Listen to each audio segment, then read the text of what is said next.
नमस्कार, मैं हूं ईशा और आप देख रहे हैं उत्थान न्यूज़। आज हमारे साथ एबीवीपी के प्रदेश अध्यक्ष हैं डॉक्टर अमित जी। अमित जी, आपका बहुत बहुत स्वागत है उत्थान न्यूज़ में। सर, पहले तो हम जानना चाहेंगे आज आप अलीगढ़ में कैसे?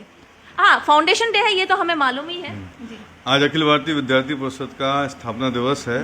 74 वर्ष विद्यार्थी परिषद की स्थापना को हो चुके हैं और अभी 75वें वर्ष में हम लोग प्रवेश कर रहे हैं।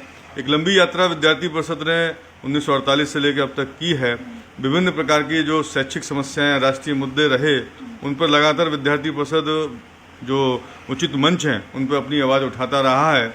अभी हाल ही में जो राष्ट्रीय शिक्षा नीति 2020 लागू हुई है, ये भी एक बहुत लंबे समय से विद्यार्थी परिषद की मांग थी कि इस देश के अंदर जो मैकाले की शिक्षा पद्धति से अभी तक हमारे विद्यार्थियों को पढ़ाया जा रहा है, तो देश का विकास तभी हो सकता है, क्योंकि हमारा मानना है जो देश का विकास की जो मेरुदंड है वो शिक्षा व्यवस्था होती है। जब तक हमारे मिट्टी से निकली हुई शिक्षा इस देश के अंदर लागू नहीं होगी, तब तक हम देश का समुचित विकास नहीं कर सकेंगे। और इसलिए जो राष्ट्रीय शिक्षा नीति 2020 लागू की गई, इसके बहुत ही अच्छे सुखद परिणाम आने वाले समय में आएंगे और देश का जो आने वाले समय में स्वरूप है वो बदलेगा जी। सर, एक सवाल, ये आपने जो अभी एजुकेशन पॉलिसी की बात करी, उसकी तो हम एक सवाल अभी बाद में पूछेंगे, लेकिन जो पूछना है वो ये कि आज आपकी पार्टी आरएसएस इस पोजीशन पे है कि लोग जो है इसमें आ भी रहे हैं और बहुत बड़ा नाम इस वक्त आरएसएस का है, क्योंकि सब सारी चीज़ कहते हैं बीजेपी भी is a part of RSS only. लेकिन जिन लोगों ने अपनी पूरी ज़िंदगी, पुराने जो आपके कार्यकर्ता हैं, चाहे वो एबीवीपी के हों, ग्राहक पंचायत के हों, सेवा भारती, किसी के भी हों, आपके आरएसएस का बेसिकली, क्योंकि उसकी इतनी सारी विंग्स हैं, तो आरएसएस के जिन्होंने अपनी पूरी ज़िंदगी दे दी, आज उनके बीच, उनके अंदर कहीं ना कहीं रोष है, क्योंकि उन्होंने ही ये सवाल कहा है उठाने के लिए कि उनकी कोई आज पहचान नहीं है। जैसे एक दो अगर मैं बताऊं, आप एक एएमयू में एबीवीपी की जिन्होंने नींव डाली, दूसरे एक और हैं जिनके पूरे बॉडी पूरी छिदी हुई है, उन्होंने जब एबीवीपी में तभी उनके ऊपर हमला हुआ था। कुछ ऐसे लोग जो कि राम जन्मभूमि में अंदर गए, उनका तो उन सब की कोई भी पहचान आज नहीं है। नए नए लोग आए जा रहे हैं और वहाँ उनको पूछा नहीं जाता। जी, आपने बिल्कुल सही कहा।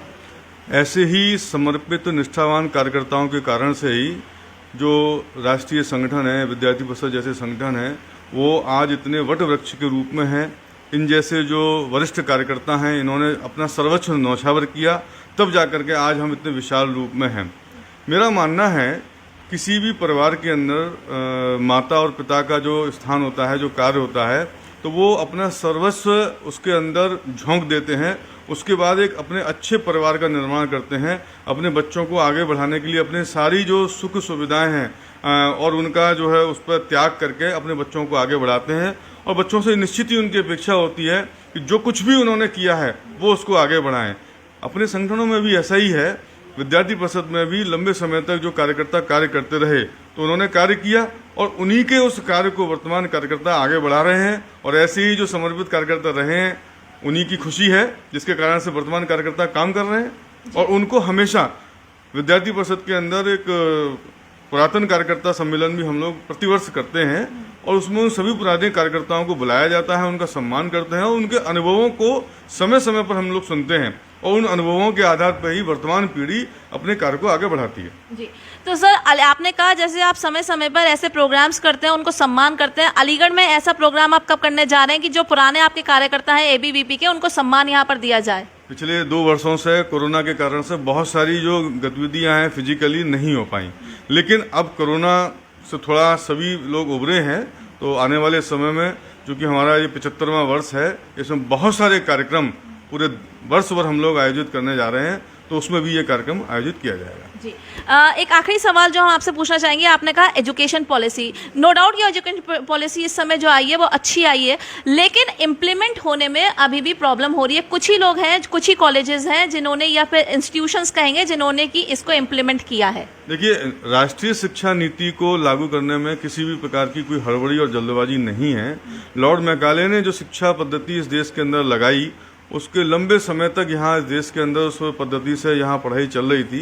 लेकिन जो राष्ट्रीय शिक्षा नीति अभी लागू हुई है, अभी इसको 2 वर्ष लगभग पूरे नहीं हुए हैं और बहुत सारे विश्वविद्यालय, कॉलेजेस के अंदर ये राष्ट्रीय शिक्षा नीति के अनुसार सेमेस्टर सिस्टम जैसे चालू होना था वो चालू हो गया, शुरू हो गया है। लेकिन जो लक्ष्य रखा गया है वर्ष 2034 और 2050 तक ये पूर्ण रूप से लागू हो पाएगी।